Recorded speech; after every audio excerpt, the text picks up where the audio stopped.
Well, during the first month, you have one pair of rabbits. And since they haven't matured, they can't reproduce. During the second month, there's still only one pair. But at the beginning of the third month, the first pair reproduces for the first time, so there are two pairs of rabbits.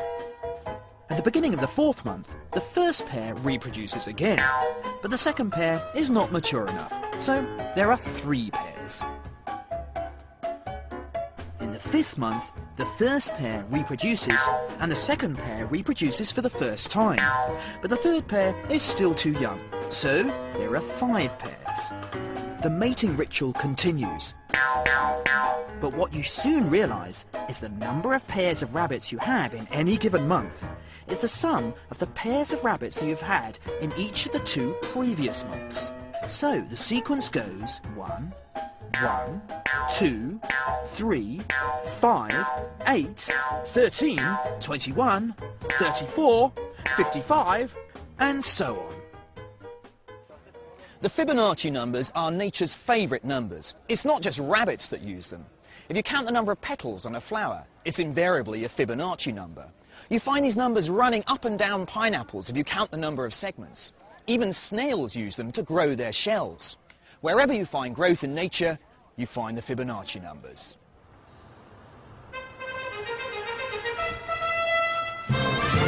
But the next major breakthrough in European mathematics wouldn't happen until the early 16th century. It would involve finding the general method that would solve all cubic equations. And it would happen here in the Italian city of Bologna. The University of Bologna was the crucible of European mathematical thought at the beginning of the 16th century. Pupils from all over Europe flocked here and developed a new form of spectator sport, the mathematical competition. Large audiences would gather to watch mathematicians challenge each other with numbers, a kind of intellectual fencing match. But even in this questioning atmosphere, it was believed that some problems were just unsolvable. It was generally assumed that finding a general method to solve all cubic equations was impossible. But one scholar was to prove everyone wrong. His name was Tartaglia, but he certainly didn't look the heroic architect of a new mathematics. At the age of 12, he'd been slashed across the face with a sabre by a rampaging French army. The result was a terrible facial scar and a devastating speech impediment. In fact, Tartaglia was the nickname he'd been given as a child, and means the stammerer.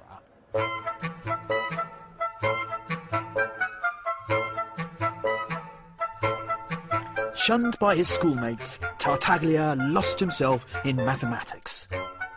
And it wasn't long before he'd found the formula to solve one type of cubic equation. But Tartaglia soon discovered that he wasn't the only one to believe he'd cracked the cubic.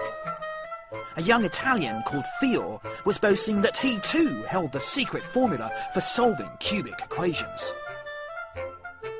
When news broke about the discoveries made by the two mathematicians, a competition was arranged to pit them against each other. The intellectual fencing match of the century was about to begin.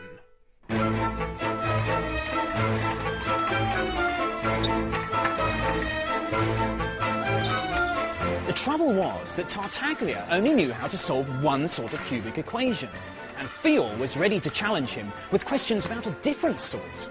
But just a few days before the contest, Tartaglia worked out how to solve this different sort, and with this new weapon in his arsenal, he thrashed his opponent, solving all the questions in under 2 hours.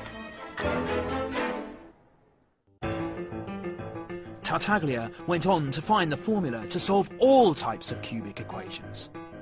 News soon spread, and a mathematician in Milan called Cardano became so desperate to find the solution that he persuaded a reluctant Tartaglia to reveal the secret to him. But on one condition, that Cardano keep the secret and never publish. But Cardano couldn't resist discussing Tartaglia's solution with his brilliant student Ferrari. As Ferrari got to grips with Tartaglia's work, he realised that he could use it to solve the more complicated quartic equation. An amazing achievement. Cardano couldn't deny his student his just rewards, and he broke his vow of secrecy, publishing Tartaglia's work together with Ferrari's brilliant solution of the quartic. Poor Tartaglia never recovered and died penniless. And to this day, the formula that solves the cubic equation is known as Cardano's formula.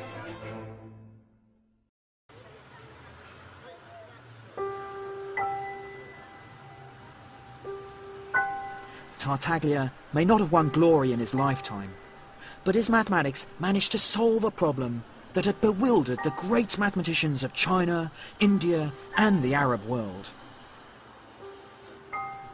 It was the first great mathematical breakthrough to happen in modern Europe.